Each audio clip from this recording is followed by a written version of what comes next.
এই জলসার কথা শোনার পরেতে দেখা যায় অনেক মানুষ তওবা করেছে, তারা বড় বড় আল্লাহর ওলি হয়ে গিয়েছে। জীবনের বিখ্যাত বড় ডাকাত, জীবনের বিখ্যাত বড় বদমাইশ তওবা করেছে, তওবার বিনিময়ে আল্লাহ পাক রব্বুল আলামিন দোয়া কবুল করেছে, আর সেই ব্যক্তিকে বড় ইমানদার বানিয়ে দিয়েছে। যদি বলেন কেন, দেখেন আমাদের ভারতবর্ষের ভিতরে একজন বড় গুন্ডা ছিলেন, একজন বড় বদমাইশ, মস্ত বড় ডাকাত। এই ডাকাত ব্যক্তি রাস্তার কিনারায় চুক্তি করে বসে থাকে, রাস্তায় চোখ করে বসে থাকে। যে যন্ত্র রাস্তাতে হেঁটে যাবে ধরেই বলবে এই মাল কি আছে বার কর। এদেরকে কি বলে বলেন দিনে? ডাকাত, তাই তো। আর বাজারে গিয়ে বলছে এ বড় মাছ কি আছে আমার দে, চলে গেল, ঝড়ের মতো চলে গেল। একে বলে মোস্তান। ডাকাত আর মোস্তান দুটোই কিন্তু আলাদা, আলাদা নয়। ভারতবর্ষের যিনি বিখ্যাত অলি, দিল্লি শহরে যার মাজার আমি নিজে গিয়েছি, মাজার জিয়ারাত করেছি, বিখ্যাত বদমাইশ লোক ছিলেন, ডাকাত ছিলেন। আর একটা নয় 100টা মার্ডার করেছে। কি নাম বলেন তিনি? নিজামুদ্দিন আউলিয়া। ডাকাত, আউলিয়া মানে নেতাদের, অলিদের মাথা, সবার উপরে। নিজামুদ্দিন বড় তরবারি নিয়ে রাস্তার বাল্লে বসে রয়েছে। যে যাবে তার ধর্ম, মাল যা আছে দিতে হবে, যে না দেয় তার মিনিয়া খলাক না শিরচ্ছেদ করে, মাথা কেটে দেয়। রাস্তা দিয়ে একটা ফকির সাহেব যাচ্ছেন, তিনি বড় আল্লাহর ওলি, ফকির ফরিদউদ্দিন, পীর ফরিদউদ্দিন রাস্তা হেঁটে যাচ্ছে। নিজামুদ্দিন চেনে না, দেখে বলছে এই দাঁড়াও। দাঁড়িয়েছে, বলছে কি ব্যাপার? বলছে তুমি আমার চেনো? তাহলে না, তাহলে আমি এখনকার বড় মস্তান, বড় ডাকাত, আমার নাম নিজামুদ্দিন, আমার হাত থেকেও বাঁচতে পারিনি। অর্থাৎ তোমার কাছে কি মাল আছে দাও। কি মাল আছে? জলসা মানে ব্যাটারি চার্জ দেওয়া, বসে গেলে কি করতে হবে? চার্জ দিতে হবে, চাঙ্গা করে তুলতে হবে। তবে সবাই তো এখানে আসতে পারবে না, পারবে কি? পারবে না। তা বলছে তাই? ফকির সাহেব ডেকে বলছে দেখো আমি ফকির মানুষ, আমি কোথায় পাবো, কি পাবো, আমার ধরে তো তুমি। বলছে যা আছে দাও, না তো মিনা খলাক না। ফকিরে দাঁড়িয়ে বললে ও বাবা নিজামুদ্দিন, তুমি শুনে রাখো, তুমি যে আমার মার্ডার করবে। বলছে বলে হ্যাঁ মার্ডার করবো। বলে কারোর জন্য মার্ডার করবে তুমি বলো? বলছে মার্ডার করব, আমার বাড়ির ছেলে মেয়ে বিবি বাচ্চা রয়েছে, এদেরকে সবাইকে খাওয়াবার জন্য মার্ডার আমি করব। আমাদের সমাজে দেখবে যত ডাকাতি হয়, যত গন্ডগোল হয়, শুধু টাকার জন্য হয় না, হয় না, এই টাকা নেওয়ার জন্য। নিজামুদ্দিন দাঁড়িয়ে বললেন আমার হাত থেকেও বাঁচতে পারেনি, আমিও আপনাকে বাঁচাবো না। ফকির সাহেব দাঁড়িয়ে বললেন শোনো, তুমি যদি আমাকে মার্ডার করে দাও, আর আল্লাহর কোরআনে জানিয়ে দিয়েছে কতলের কেসাস হলো কতল, তুমি যদি আমাকে কতল করো তাহলে অবশ্যই কতলের বদলা তোমার কতল হবে। তবে তুমি তোমার বাড়িতে চলে যাও, তুমি তোমার ছেলে মেয়ে বিবি বাচ্চাদের কাছে চলে যাও, আর চলে যাবার পরে জিজ্ঞাসা করবে তুমি যে জীবনের গোনা করেছো ওদের জন্য ওই গোনার ভাগটা কি কেউ নেবে? এই যুবক ছেলেরা যারা জলসায় এখনো আসেননি, তোমাদের দুটো হাতে ধরে বলি, তুমি যে মেয়েদের জন্য কথা বলার জন্য রাস্তায় দাঁড়িয়ে রয়েছো, তুমি ফুচকা খাচ্ছ বাজারে, বাজারে ঘাটে ঘোরাঘুরি করছো, তোমার গোনার ভাগটা কি ওই মেয়েটা নেবে? কেউ নেবে না, নেবে না। তবে জলসায় অবশ্যই ছেলেরা আসবে। যদি ওইবার রাস্তাঘাটে যে মেয়েগুলো রয়েছে, এই মেয়েগুলো হুট ঠেলাঠেলি বন্ধ যদি হয়, তাহলে যুবক ছেলেরা গ্যারেজে ঢুকবে, ঢুকবে না? ঢুকবে না। রাস্তায় যদি ওই মেয়েরা থাকে সহজে কিন্তু প্যান্ডেল ভর্তি হবে। কেন? যেখানে মৌমাছি, যেখানে মিষ্টি সেখানে মৌমাছি। পৃথিবীতে যত মার্ডার হচ্ছে দেখেন মেয়েদের জন্য, হয় না? বলছে জেল খাটছে কেন রে? তাহলে একজনের সাথে ভালোবাসা ছিল, আর একজন ছিল মার্ডার করে দিস, জেল। হয় না? না, রাতের বেলা ফোন করে করে ভালোবাসা করেছে, ওর বাড়ি বউ লিয়েছে, এ আবার বিয়ে করেছে, দুটো সংসার অশান্তি হয়ে গেছে, স্বামী স্ত্রীর গন্ডগোল, জেলে বড় বউকে কেস করেছে, যন্তরকে জেল খাটছে। হয় না? হয় না? যত ঝামেলা দেখবেন মেয়েদের জন্য। আর এই মেয়েরা হচ্ছে খুব খাতারনাক, এদের যদি পর্দা রাখা যায় ভালো হবে। তবে আমাদের তো জলসার দিন দেখা যায় অধিকাংশ মেয়েরা ভাববারে মাথা শ্যাম্পু করে, জলসা মানে ধর্মের জায়গা, ভালো জায়গা, আর ওরা পুজোর মতো ঘুরে বেড়াচ্ছে। ঘুরছে না? করছে না? কাল কিয়ামতের ময়দানে ওই বাপ আর মাকে জবাব দিতে হবে। জলসায় লাভ হবে না। তুমি তোমার মেয়েটাকে রাস্তা ছেড়ে দেয়, তুমি জলসা শুনতে এসছো, আর সেই মেয়েটা রাস্তা রাস্তা ঘুরবে, এর জন্য কাল জবাব দিতে হবে। রাগ করো না বলছি আমি, শোনো দিয়া মন, আর কেমন এতে মোদের ঘরে নারীর আগমন। যতই করো নামাজ রোজা, দেখাও পরে গাড়ি, আর বাজারেতে কিনলে শাড়ি, সঙ্গে পাবে নারী। আসল নারী মা হাওয়া এলো দুনিয়াতে, আর ওই নারী হতে এত নারী হিসাব কে রাখে।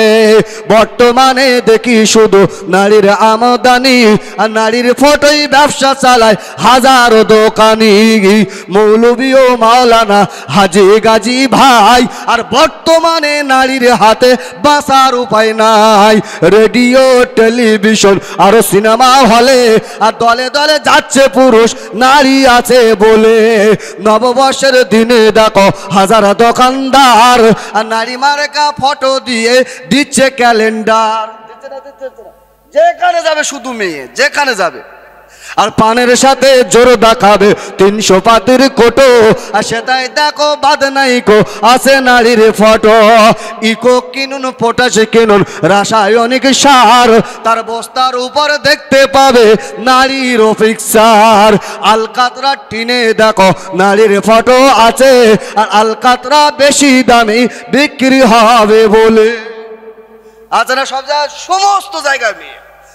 জলসার মেয়েরা ঘুরছে, বন্ধ করেন, ছেলেরা এসে ঢুকবে। ভাবো যে আমার ভাইয়েরা,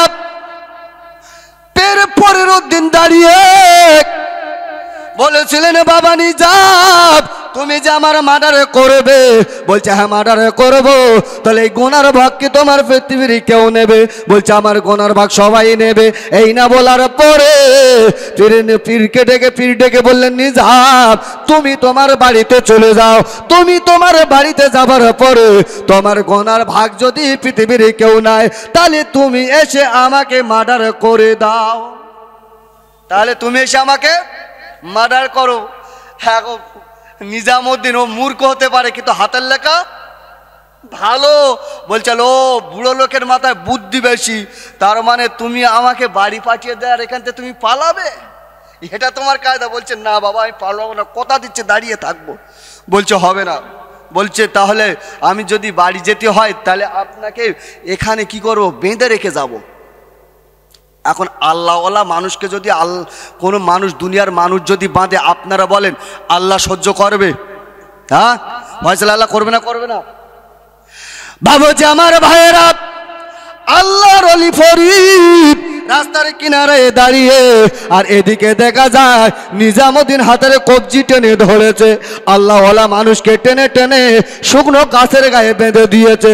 গাছের গায়ে বেঁধে দেওয়ার পরে এদিকে নিজাম তার বাড়ির দিকে রওনা, আর আল্লাহর ফরিদুদ্দিন গাছের গায়ে দাঁড়িয়ে আল্লাহকে ডেকে বলে আল্লাহ নিজাম যখন বাড়িতে গিয়েছে আমাকে বেঁধে দিয়েছে, তাতে কোনো দুঃখ নাই, তবে নিজামের মাথার বেরেনটা খুলে দাও, নিজাম যেন পরিবর্তন হয়ে যায়। পীর যদি তার ছাত্রের জন্য যদি দোয়া করে, রাসূলুল্লাহ সাল্লাল্লাহু আলাইহি ওয়াসাল্লাম জানিয়েছে ওই পীরের দোয়ায় আমার আল্লাহ ওনার মুরিদকে ভালো করে দেবে।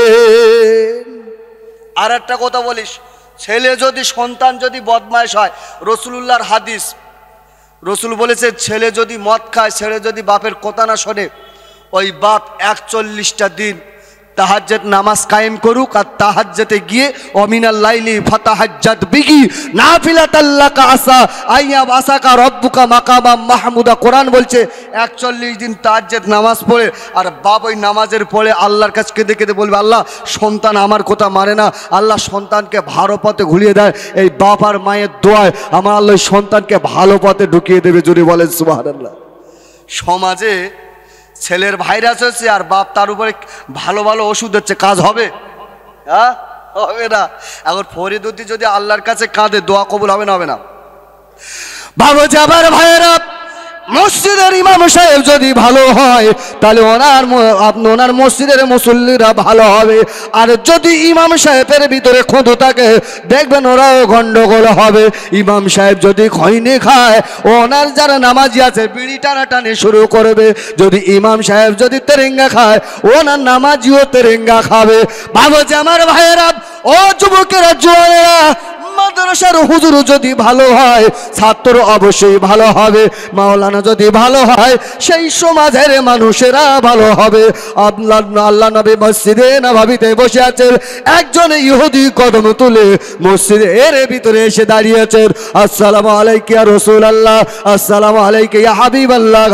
সালাম দেওয়ার সাথে সাথে আল্লাহর নবী উঠে বললেন, কে বাবা? ওই সবাই উঠে দাঁড়িয়ে বলেছিলেন, হুজুর আমি হলাম জাতে ইহুদি, আমি আপনার কাছে এসেছি। বলে কেন? তাহলে আমি তাওরাতের কিতাবের ভিতরে পেয়েছি যে ব্যক্তিটা বিশ্বনবী মুহাম্মদুর রাসূলুল্লাহর উপরে লা ইলাহা ইল্লাল্লাহ ফাদাখালাল জান্নাহ একবার কলেমা পড়ে নেবে, এই কলেমার বিনিময়ে আমার আল্লাহ তার ঠিকানাটা জান্নাতের ভিতরে জায়গা করে দেবে। কলেমা পড়ে দিলে তার ঠিকানা জান্নাত হবে, এটা তাওরাত আমি পেয়েছি। তো আমি আপনার কাছে এসে জাতি ইহুদি কিন্তু আমি কলেমা পড়বো। আচ্ছা, স্বইচ্ছা যদি কেউ কলেমা পড়তে আসে রাসূলুল্লাহ খুশি হবে না হবে না? হবে। সেই ফরিদের কাছে যাব, তবে ফেরকা এসছে বলে আমি একটু বলে যাচ্ছি নামাজ সম্পর্কে। তা আল্লাহ নবী বলছে আলহামদুলিল্লাহ খুব ভালো। ও বলছে হুজুর ভালো ঠিক আছে, তবে একটা কথা বলি, তাহলে কি? তাহলে আমি কলেমা পড়বো, নামাজ পড়বো না, কলেমা পড়বো। আর যারা কলেমা পড়িস তাদের নামাজ পড়তে হবে না হবে না? মুসলমানের নামাজ পড়তে হবে। বলছে হুজুর কলেমা পড়বো, নামাজ পড়বো না। আচ্ছা ভাই, এইরকম যদি মুরব্বির কাছে কেউ এসে যদি বলে হুজুর আমি আপনার মুরিদ হব কিন্তু দাঁড়িয়ে পেশাব করা ছাড়বো না, হুজুর সেটা মারবে না মারবে না? বলে এখন ভণ্ডুমি হচ্ছে। হ্যাঁ, আল্লাহ নবী বলছে ঠিক আছে তুমি নামাজ পড়বে না? বলছে হুজুর না। বলছে ঠিক আছে, কলেমা পড়লেন, যাও বাবা নামাজ পড়ো, তবে তুমি আমার সাথে একটু দেখা করো।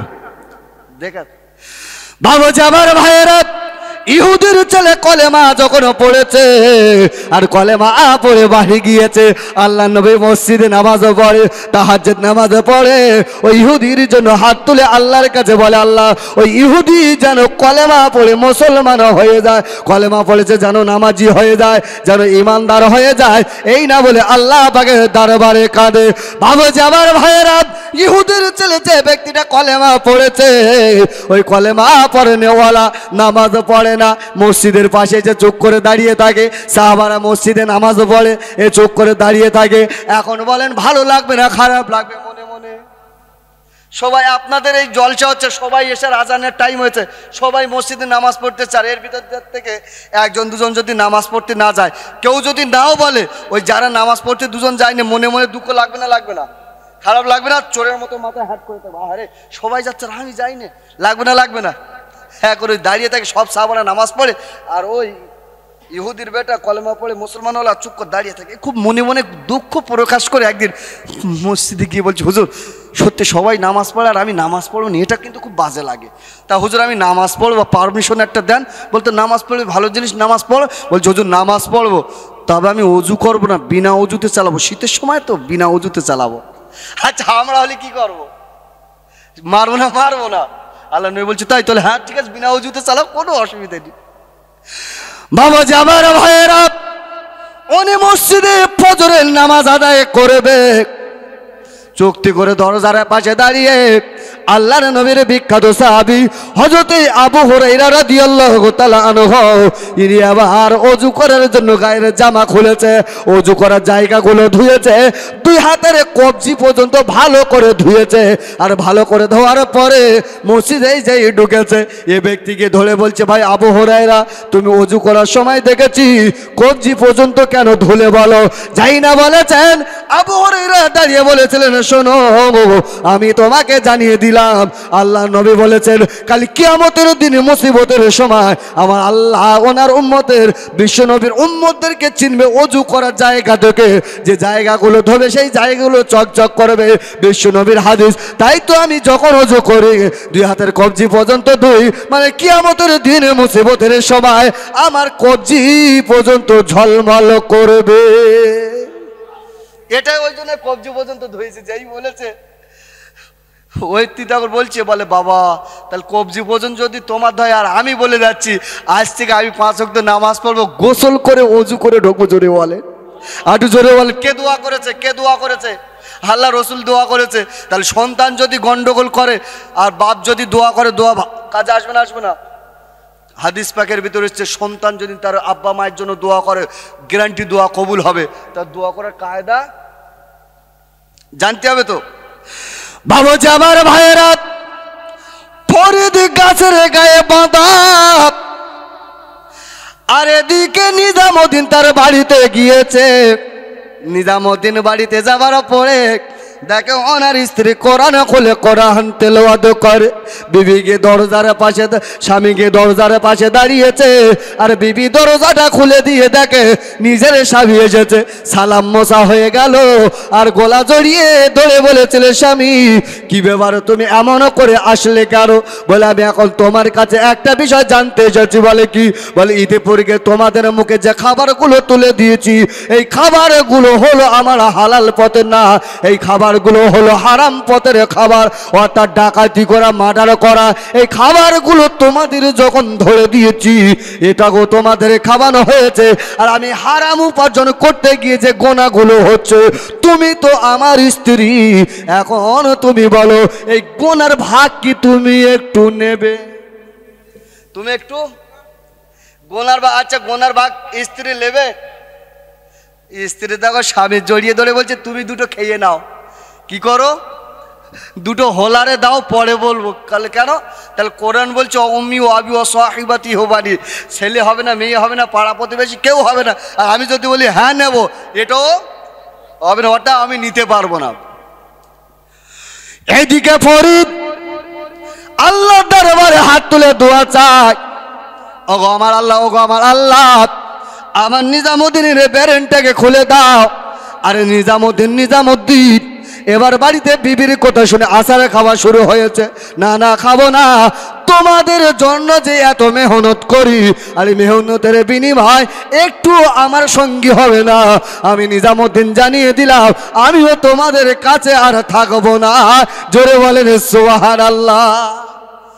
দোয়াকে কবুল করেছে আল্লাহ, কবুল করেছে নিজামুদ্দিনের।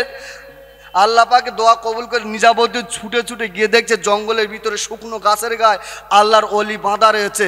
আচ্ছা, একটা আল্লাহ ওয়ালা ইমানদার মমিন মুসলমান যদি অপমানিত হয়, এর দ্বারা আমার আল্লাহ পাক রব্বুল আলামিন সেই সমাজে বড় উন্নত, বড় ইসলামের কাজ করিয়ে দেবে। জোরে বলে সুবহানাল্লাহ।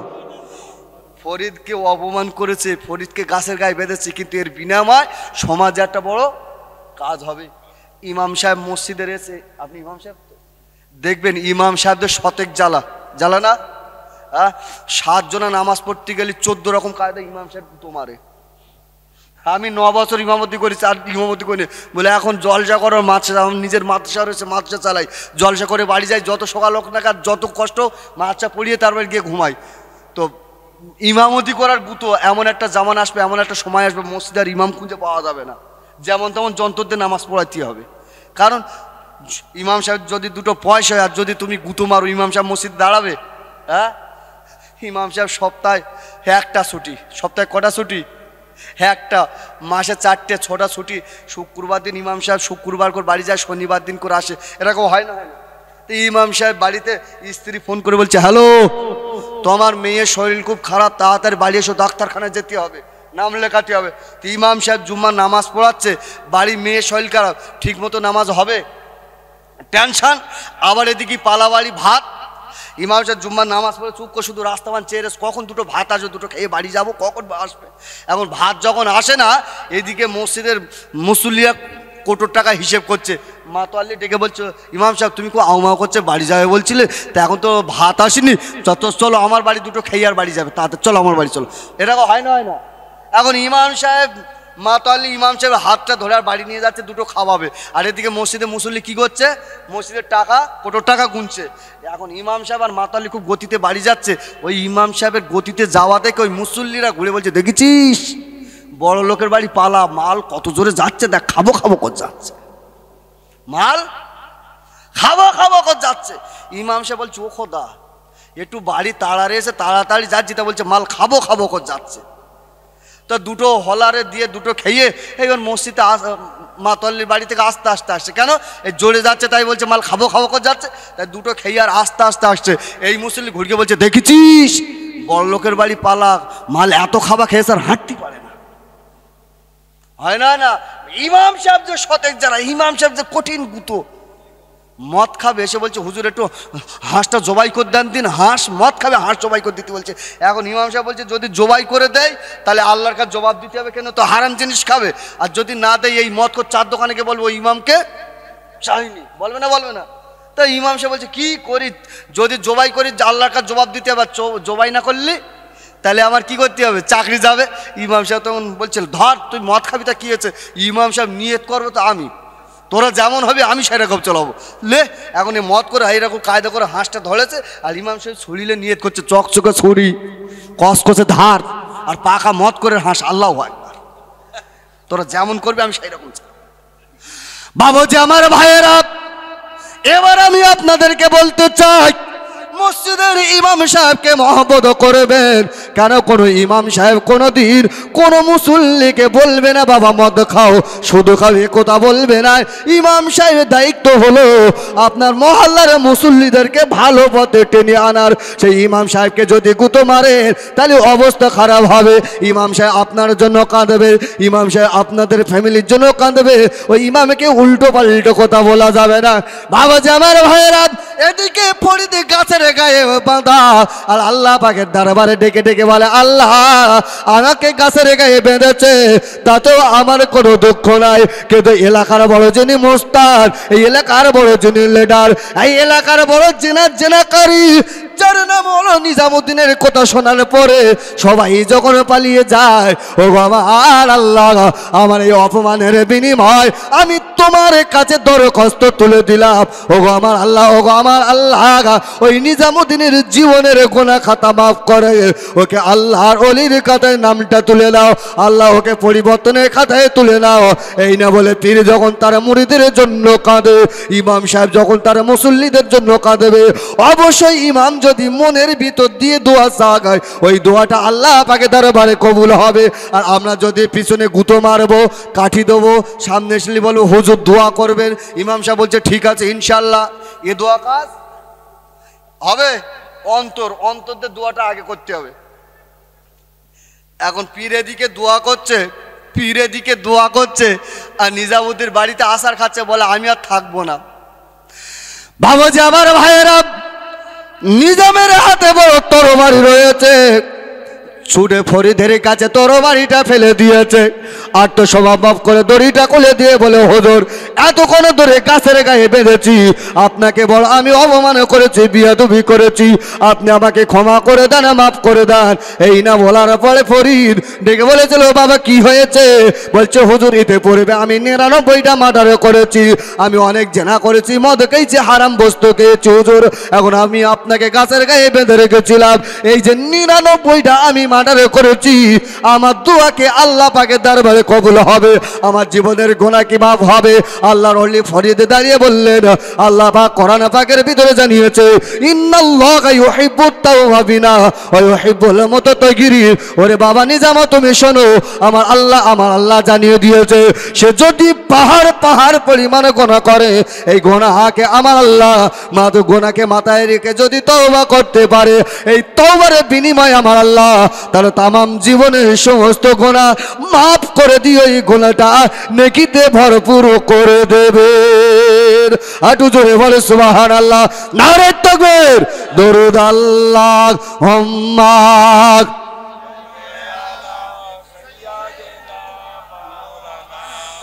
আলা আলি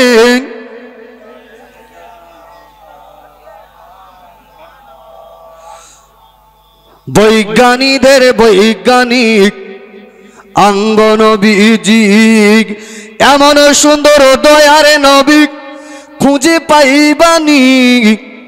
বৈজ্ঞানিক আঙ্গনবীজি এমন সুন্দর দয়ার নবী খুঁজে পাইবানি।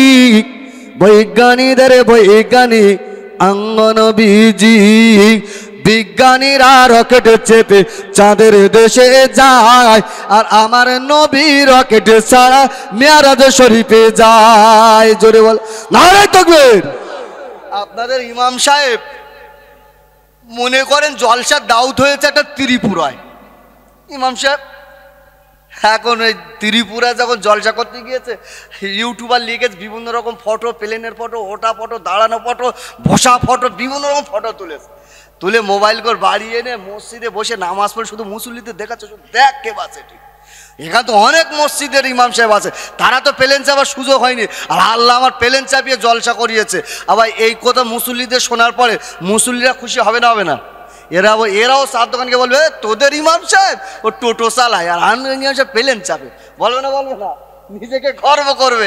অন্য নবীরা প্যালেস পাইরে, কিন্তু কেতাবের ভিতর লিখেছে বিশ্ব নবী মোহাম্মদ রসুল্লাহর উম্মত আমার নবী বিনা প্লেনে, বিনা হেলিকপ্টারে আল্লাহ পাকে দরবারে গিয়ে 27 বছর ধরে কথা বলেছে। জোরে বলেন সুবহানাল্লাহ। তাই কবি কি সুন্দর করে বলছে, দেখেন, বৈজ্ঞানিকরা রকেট চেপে চাঁদের দেশে যায়, আর আমার নবী রকেট ছাড়া মেরাজ শরীফে যায়। ওই যুগেতে রকেট বিমান এগুলো ছিল নি, বৈজ্ঞানিকদের বৈজ্ঞানিক আঙ্গ নবীজি।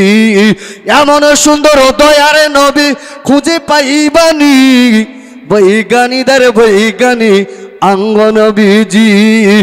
আবু বকর সিদ্দিকীরে সাপে কামড়াইছে, আর আঙ্গ নবীর থুতু দিয়া ভালা হয়ে গেছে। নারে তবে আল্লাহ রাসূল হিজরত করে পালিয়ে যাচ্ছিল না মদিনায়, গুহার ভিতরে সাপে কামড়ে, তাই তো? আচ্ছা, ইমাম সাহেবের মুখে শুনেছেন কোন ডাক্তার গিয়ে আবু বকরকে ভালো করেছিল? পৃথিবীর কোনো ডাক্তার না। বিশ্বনবী বলছে, আবু বকর তুমি কাঁদছো কেন? বলছে, হুজুর সাপে কামড়েছে। বলে, এত জ্বালা যন্ত্রণা আমি সহ্য করতে পারছি না। বলছে, তাই? বলে, কোথায় কামড়েছে একটু দেখি। পা তুলে দিয়েছে, বিশ্বনবী মুখে লালা দিয়ে লাগিয়ে দেওয়ার সাথে সাথে আমার আল্লাহ সাপের বিষকে পানি করে দিয়েছে। জোরে বলেন। তাই কবি কি সুন্দর করে বলছে, দেখেন, আবু বকর সিদ্দিকীর সাপে কামড়াইছে, আর আঙ্গ নবীর থুতু দিয়া ভালা হয়ে গেছে। ওই যুগেতে উজাপতি এগুলো ছিল নি, বৈজ্ঞানিকদের বৈজ্ঞানিক আঙ্গ নবীজি। এমন সুন্দর দয়ার নবী খুঁজে পাইবানি, বৈজ্ঞানিকদের বৈজ্ঞানিক আঙ্গ নবীজি। ওই যুগেতে মানুষদের অসুখ হইতো, আর আঙ্গ নবীর কাছে গেলে ভালো হয়ে যেত। জোরে বলে নারে তবে। আচ্ছা, কোনোদিন আমরা শুনেছি ওয়াজ নসিহতের ভিতরে যে বিশ্ব নবী মোহাম্মদ রসুল্লাহ জামানার মানুষদের অসুখ হয়েছে, ডাক্তার দেখিয়েছে? ছিল কি? ছিল না। যত অসুখ, যত অসুস্থ বিশ্বনবী মোহাম্মদ রসুল্লাহ দরবারে গিয়েছে, চেহারা দেখার সাথে সাথে আমার আল্লাহ তার রোগটাকে ভালো করে দিয়েছে। জোরে বলেন নারে তাকবীর। তাই কবি কি সুন্দর করে বলছে, দেখেন, ওই যুগেতে মানুষদের অসুখ হইতো, আর আঙ্গ নবীর কাছে গেলে ভালো হয়ে যেত। ওই যুগেতে ডাক্তার বৌদি এগুলো ছিল নি, বৈজ্ঞানিকদের বৈজ্ঞানিক আঙ্গ নবীজি। এমন সুন্দর দয়ার নবী খুঁজে পাইবানি, বৈজ্ঞানিকদের বৈজ্ঞানিক আঙ্গ নবীজি। আল্লাহুম্মা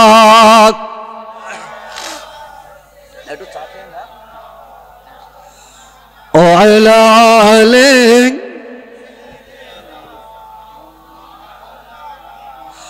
বাবাজি, আমার ভাইয়েরা, ফরিদের হাতে দড়ি মোবারক খুলে দিয়েছে।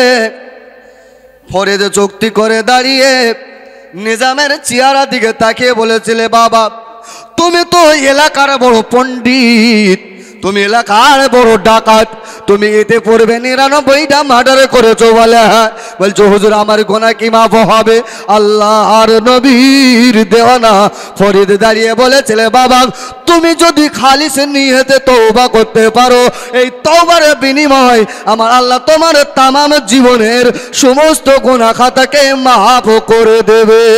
বাবাজি, আমার ভাইয়েরা, কিন্তু সমাজের মুসলমান মার খায় একটা কারণ, কারো কোরআনে বলে দিয়েছে, ইন্নাল্লাহা লা ইউহিব্বু মান কানা মুখতালান ফাকুরা। মুসলমানদের ভিতরে অহংকার গ্রাস করে নিয়েছে। ওই নিজামউদ্দিন যদি অহংকার করে বলতো না তুমি টাকা দাও নতুবা মার্ডার করে দেব, তাহলে কিন্তু ও সেই ডাকাত থাকতো। ও নিজেকে আত্মসমর্পণ করেছে, তাই তো আমার আল্লাহ নিজামের তামাম জীবনের গুনাহ খাতা মাফ করে পাকা আল্লাহর ওলি বানিয়ে দিয়েছে। বলছে তোমার মাফ করে দেবে। তবে আমি ফরিদ বলে যাচ্ছি একটা কথা, তুমি যে গাছের গায়ে আমাকে বেঁধে রেখেছিলে, এই শুকনো গাছ, গাছের গায়ে দাঁড়িয়ে তওবা করতে হবে, জিকির করতে হবে, আল্লাহকে রাজি করাতে হবে। এই গাছের গায়ে দাঁড়িয়ে দাঁড়িয়ে, এখানে দাঁড়িয়ে দাঁড়িয়ে, বসে বসে ইবাদত করে যেদিনকে তুমি আল্লাহকে খুশি করবে, আল্লাহ তোমার যেদিন গুনাহ মাফ করবে, এই শুকনো গাছ আমার আল্লাহ জীবিত করে দিয়ে পাতার ফলে ভর্তি করে দেবে। জোরে বলে। আর যতদিন পর্যন্ত তোমার গাছ জীবিত না হবে, মনে করবে তোমার গুনাহ এখনো মাফ হয়নি। কিন্তু ফরিদ চলে গেছে নিজামুদ্দিন, ওখানে দাঁড়িয়ে দাঁড়িয়ে এত ইবাদত করেছে, আল্লাহ আল্লাহ জিকির করতে করতে আল্লাহ দেওয়ান হয়ে গেছে, গাছের দিকে তাকানোর কথা নিজেকে ভুলিয়ে ফেলেছে। জোরে বলেন সুবহানাল্লাহ। গাছ জীবত জানে না, গাছে ফলে পাতা জানে না, গাছের গায়ে শুধু আল্লাহ আল্লাহ আল্লাহ আল্লাহ জিকির করছে। হঠাৎ গভীর রাতে একটা শব্দ হচ্ছে, টুক টুক টুক টুক শব্দ হচ্ছে। বাবাজি আমার ভাইয়েরা, শব্দটা ডান দিকে দিয়ে ভেসে ভেসে আসে। নিজাম দাঁড়িয়ে বলছে 11 বছর অতিবাহিত হয়ে গেছে, 11 বছর। এই 11 বছর গাছের গায়ে ইবাদত করেছি, কোনোদিন কোনো শব্দ আমি পাইনি, কিন্তু এখনো কোথাকার শব্দ আমার কাছে আসে দেখব। তাই শব্দ ধরে হেঁটে হেঁটে গিয়ে দেখে একটা কবরস্থানে একটা যুবক ছেলে কবর খনন শুরু করেছে। নিজাম দাঁড়িয়ে বলেছিলেন, বাবা তুমি গভীর রাতে কেন তাজা কবর খনন করো? বলে যুবতী মেয়েটা মারা গেছে, এর সাথে মহব্বত ভালোবাসা ছিল, কিন্তু কোনোদিন এক জায়গায় আমি হতে পারিনি, তাই আজকে কবর খনন করে ওই ব্যক্তিকে আমি দেখব, এই মৃত ব্যক্তিকে দেখব। এখন আপনারা যারা এই জায়গায় বসে আছেন, যদি কারো ভিতর ঈমান থাকে, আর সেই ঈমানদারের বিনিময় যদি একটা মৃত ব্যক্তি যদি আযাবে কষ্ট হয়, তাকে যদি কষ্ট দেওয়া হয়, আপনারা বুকে হাত দিয়ে বলেন, কোনো ঈমানদার কি দাঁড়িয়ে থাকতে পারবে? ঝাঁপিয়ে পড়বে না? পড়বে না? হ্যাঁ, একটা দাড়িওয়ালা, টুপিওয়ালা, জুব্বাওয়ালা যদি রাস্তায় দাঁড়িয়ে তাকে অপমান করে, মারে, তাহলে কোনো ইমানদার সহ্য করতে পারবে? অন্তত দাঁড়াবে। আমার কথা বলছি, আমি কিছুদিন আগে ইউটিউব হচ্ছে বলে বলছি, জলসায় যাচ্ছি, জলসা, আমার ভাইদের পুজো হচ্ছে, তো সেখানে অন্য জায়গার ছেলেরা বাইকে চেপে মাথা টুপে, মানে এখন সে জাকির নায়ক উঠেছে, শুট শার্ট পরে ইবাদত করে, বলে ইবাদত চাঙ্গা। এখন ওই যন্ত্র, ওই কোম্পানির মানুষ শুট পরে রয়েছে, গেঞ্জি গায়ে, একটা বাইকে দুজন আছে, ডিসকভার গাড়ি, মাথায় টুপি রয়েছে, এসে মানে ওই পুজো এসে কার নাম্বার নিয়ে গেছে জানি না, ফোন নাম্বার নিয়ে গেছে, রাতের বেলা ঘুরেছে, আর বৈকালবেলা দেখা করতে এসছে। রাতের বেলা এসে আর বৈকালবেলা দেখা করতে, আর মালেরা ধরে ফেলেছে, আর রাস্তার উপরে ধরে মারবে, কিন্তু মাথায় রয়েছে স্যাম্পল সাদা টুপি। আমি গাড়িতে যাচ্ছি, আমলি স্বপ্নে এখানে এরকম হচ্ছে ব্যাপার। আমি গাড়িতে নেমেছি, যাই নেমেছি, বলছি এই কি ব্যাপার রে, কি হয়েছে? তা বলছে মাল সাহেব, বলে বাকি যা বলার বলেছে। আমি তখন উঠে আমি বলে এই বাঁদর, এই এখানে ইস্কার বলে, আর আমি গালে তার চট দিয়ে যাচ্ছে, বলে তোর চেপড়ে সোজা করতে দেবো।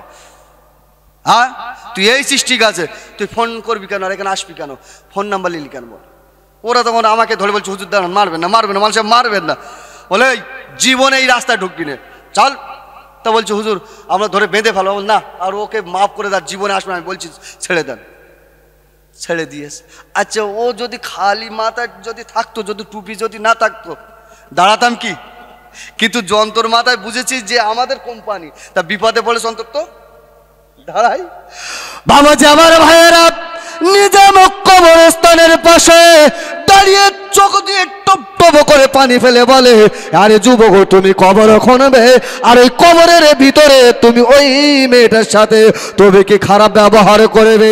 ওই যুবক ছেলেটা নিজেকে ওই হেঁটে দেখিয়েছে, নিজের পাওয়ারে দেখিয়েছে, আর পাওয়ারে দেখাবার জন্য তারা মারে খায়। আপনাদের এলাকায় যদি কোনো ব্যক্তি দেখবেন পাওয়ার, টাকার পাওয়ারে দেখায়, অর্থর পাওয়ারে দেখায়, যদি শক্তির পাওয়ারে দেখায়, আপনার কিনা গাড়ির পাওয়ারে দেখায়, যারা অহংকার করবে আল্লাহর কোরআনে জানিয়ে দিয়েছে, ইন্নাল্লাহা লা ইউহিব্বু মান কানা মুখতাআলান ফাকুরা। যারা অহংকার করবে তাদের পরিস্থিতি কিন্তু খারাপ হবে, আজ না হলে হবে। আপনাদের রাস্তায় যত অ্যাক্সিডেন্ট হয় দেখবেন, আপনার 30 বছরের খোলে বেশিরভাগ অ্যাক্সিডেন্ট হয়। কেননা এই 30 বছরের খোলে যে সমস্ত ছেলেরা রয়েছে, এদের রক্ত গরম, ওভারটেক করতে যায়, গাড়ির পাওয়ার দেখাতে যায়, অ্যাক্সিডেন্ট হয় না? হয় না। 70 বছরের বুড়ো কোনদিন অ্যাক্সিডেন্ট হয়েছে দেখেছে? হেভি গাড়ি কিনেছে, হেভি গাড়ি, টাকার বড়, এলাকার সবচেয়ে বড় জন্য হেভি গাড়ি কিনেছে, R15 গাড়ি কিনেছে, কিনে আর বাপের ডেকে বলছে আমি বে করবো, বে করবো। তা করবে কর, মেয়ে দেখে বে দিয়েছে, বড় লোকের মেয়ে, ছেলে বড় লোক, শ্বশুর বাড়ি যায় আসে আরমান ফাইক বাইক, সোজা বাজারে গিয়ে বলছে ফের শ্বশুর বাড়ি যাবো, নতুন জামা কিনে তৈরি করবো, যতবার যাবো নতুন ড্রেস পরবো। তারপর এখন দোকানিকে বলছে ভাই আমার একটা জামা তৈরি করে দেন দিন। এখন জামা তৈরি করতে গিয়েছে, মাপটা সব নিয়েছে, হেভি কাপড়। দাঁড়িয়ে বলছে শোন, এলাকার সবথেকে বড় ধনী, তাহলে তাতে কী হয়েছে, টাকা বেশি লাগবে? ও লাগে লাগুক, তবে সবার জামার বোতাম সামনে, আমার বোতাম যেন পিছনে হয়। সবার বোতাম আর আমার বোতাম, অহংকার দেখেন, অহংকার করলে কেমন মরে, বোতাম পিছনে লাগিয়ে দিয়েছে। আচ্ছা জামার বোতাম যদি সব পিছনে হয়, সব বোতামকে নিজে হাতে লাগাতে পারবে? হ্যাঁ, বুনির ডেকে বলছে লাগা, তাহলে প্রতিটা বারে 10 টাকা করে লাগবে, যত লাগবে। এখন বুল লাগিয়ে দিয়েছে, এ বলা এমন কলে করলো জামা করে প্রতিবারে 10 টাকা।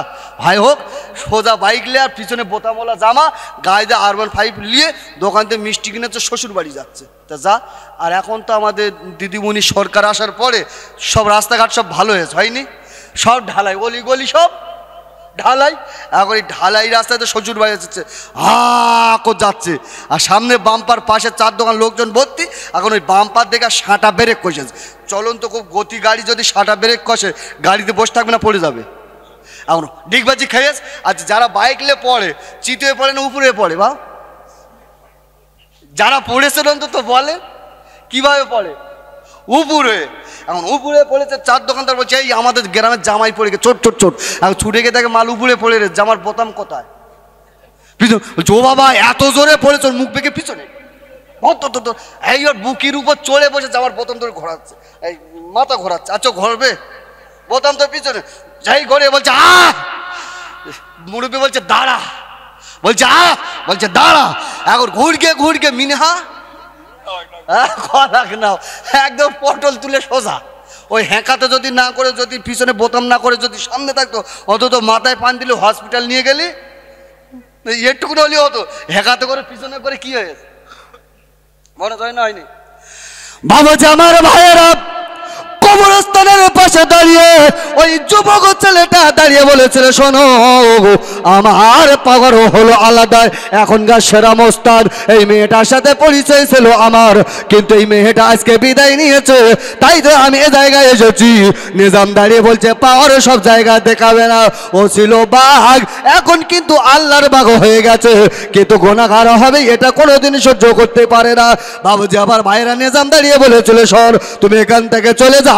ওই যুবক ছেলেটা দাঁড়িয়ে বলেছিল তুমি এখান থেকে সরে যাও, আমার কাজে তুমি বাধা দিও না, তুমি যদি আমার কাছে বাধা দাও তাহলে আমি তোমার ব্যবস্থা করে দেব। যেই না বলেছেন নিজামউদ্দিন আর নিজেকে কন্ট্রোল করে রাখতে পারলো না। ওই যুবক ছেলেটার হাতে যে জিনিসটা ছিল, ওই কাটারি বলেন দা বলেন, যেটা দিয়ে কবরে খনন করছিল, নিজামউদ্দিন ওই কুড়ুলটা হাতে করে নিয়ে বলে আল্লাহ 99টা মার্ডার করেছি, 11 বছর ধরে শুকনো কাছের কাছে তওবা করেছি, আল্লাহ জীবনে আর আমি মার্ডার করবো না, জীবনে আমি মদ খাবো না, জীবনে আর গাঁজা খাবো না, জীবনে আর জেনা করবো না।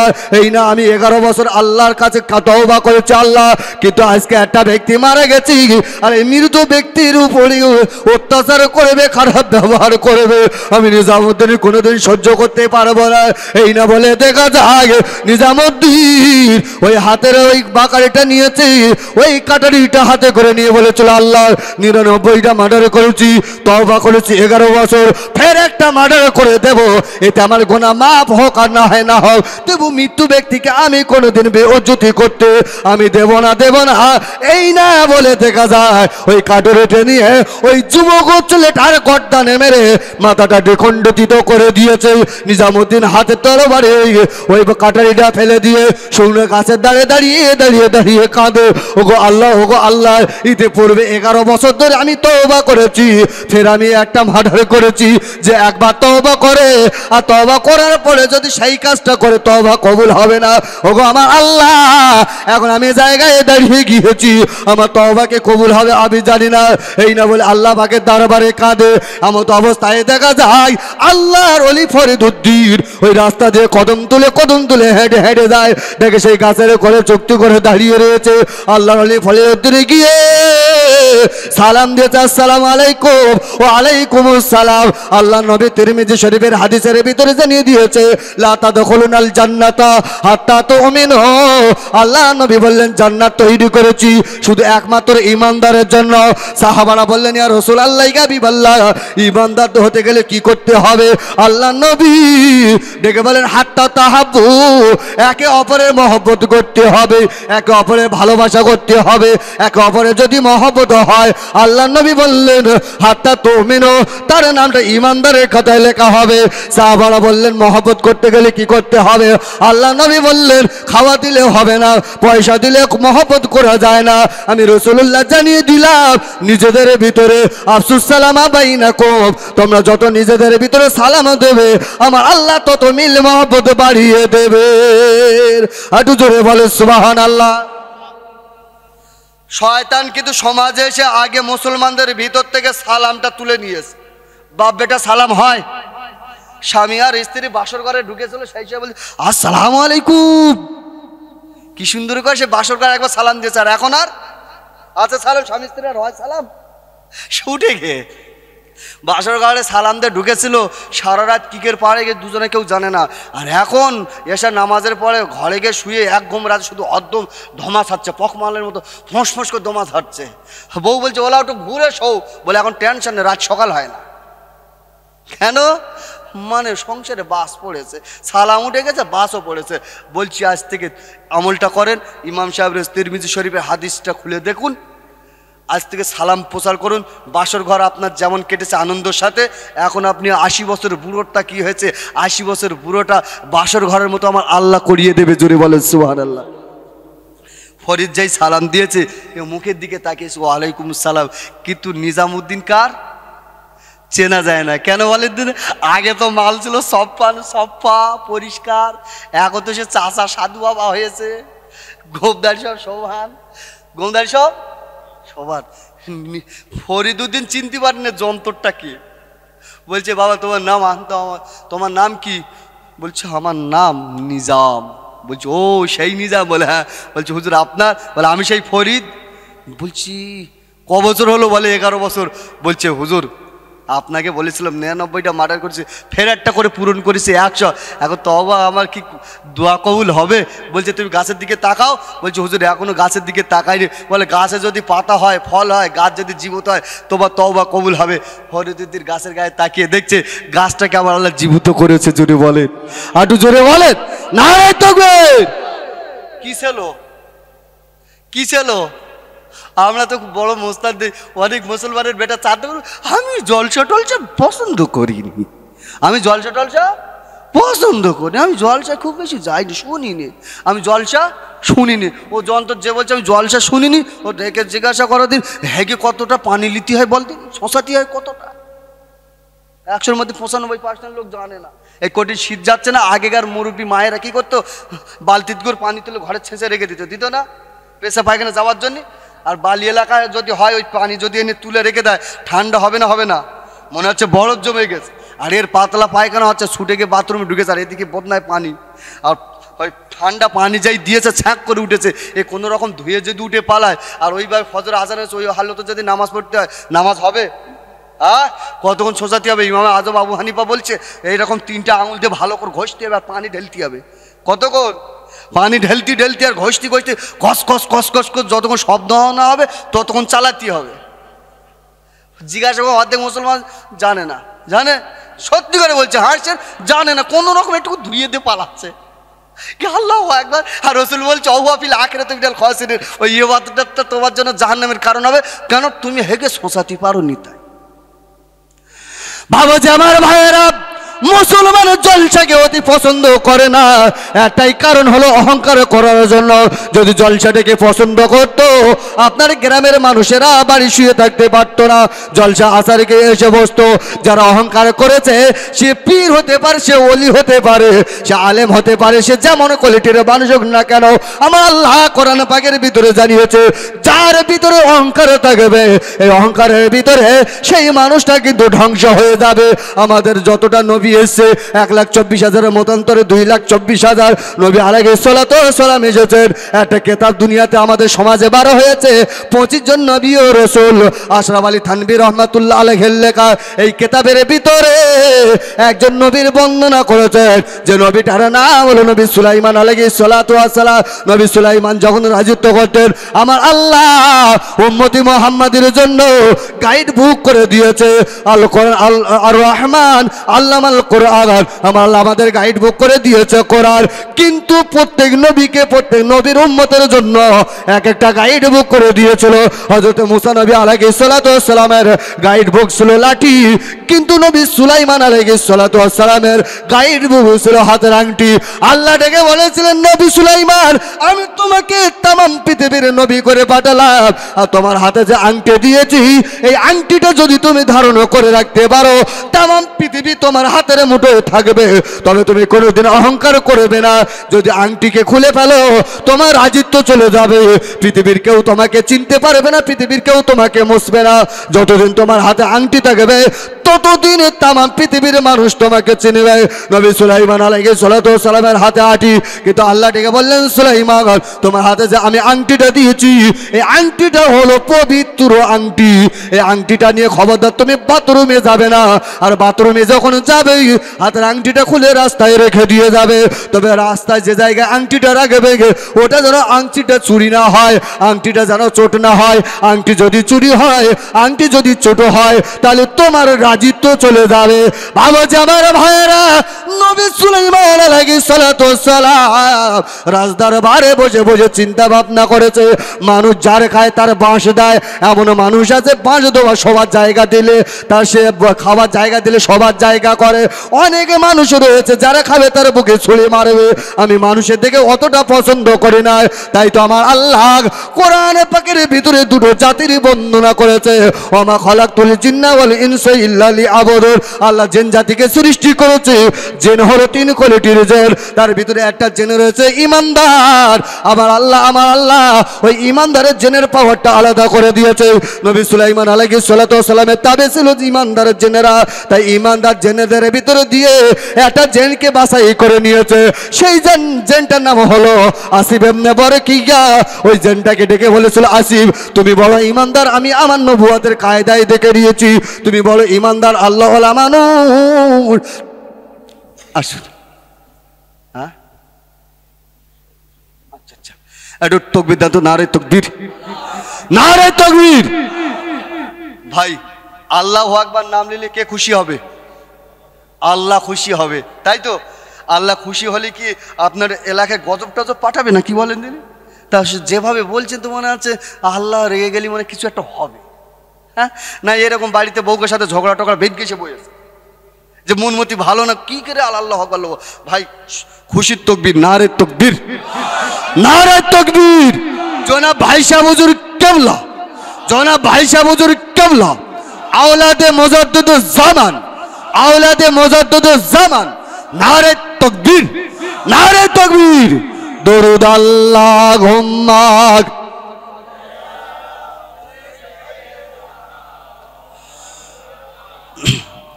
ওয়ালা আলিক।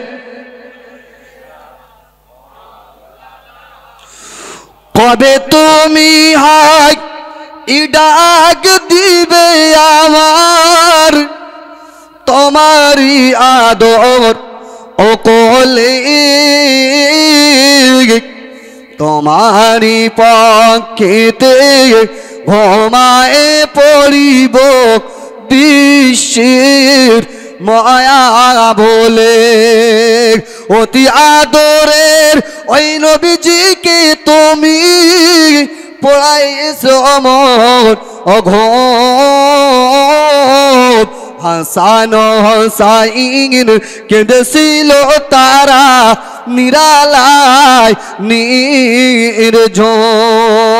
হায়াত যেদিন ফুরায় যাবে মিটিবে সকল এ আশা।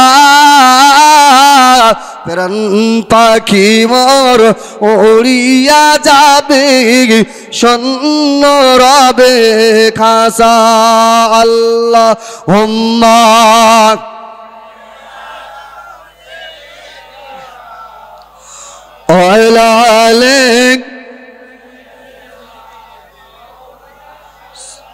সাল্লাল্লাহু আলাইহি ওয়াসাল্লাম। মানে আমাদের মাতার তাজ ভাই সাহেব হুজুর কেবলা তিনি এসে গেছেন, খুব তাড়াতাড়ি তিনি আসবেন আমাদের কাছে।